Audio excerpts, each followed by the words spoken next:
Hi, everyone. This is week 3 of the renovation process that me and Tori have started. We're going to go away from the next step because literally we're doing a renovation project for a client now that was closed with Tori that a problem just came up that I wanted to address to everybody. So usually this lady, she done a renovation loan. A lot of work needed to be done with the property.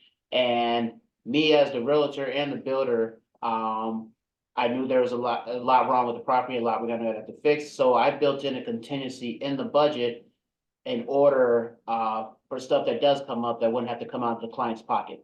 So what happened was literally last week, on Thursday, Friday, what happened was the water tank went out. Now, this is a 4-unit building. This is an 80-gallon water tank that's gonna cost between $2,000 and $2,500. But I had already built that contingency in, so now that money doesn't come out of the lady's pocket. And that's the importance of the renovation loan, because usually when you're renovating these properties, you're accepting, on the contract, you're accepting it as is, because you're gonna be basically renovating everything. You're not getting a home warranty on the appliances or on the fixtures or on anything. So sometimes, most of the time, since I'm the builder and the realtor, I want to build in contingency, basically to protect you, so you don't have to come up with money out of your pocket for anything major like this that might go wrong.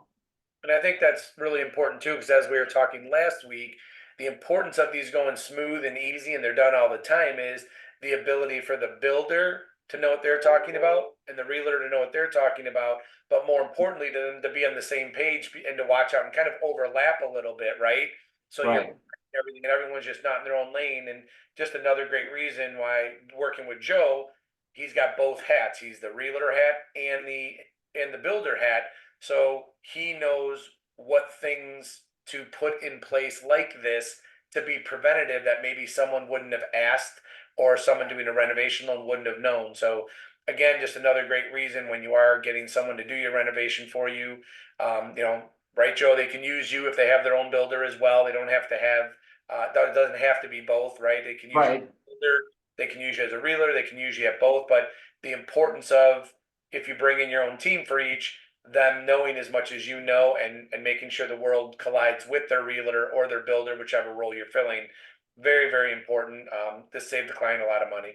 Yeah, I mean, it saved her $2,500, Tori, to Yeah. be on your first property and property that you buy.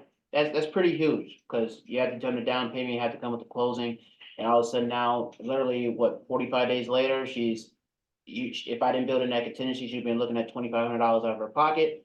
That's a large lump sum of money, to be honest with you. So when looking at the property with my subcontractors and everything, I put in that contingency and it worked out definitely in her favor. Yeah, great. Well, thanks for sharing that again, Joe. And we'll get back next week to step 3, 4, and 5 of how this works. And Joe will keep sharing things that are coming up that are kind of real world experiences so people understand, exactly what happens. Exactly. Appreciate it, Tori. Thanks, everyone. Thanks, Joe. Bye.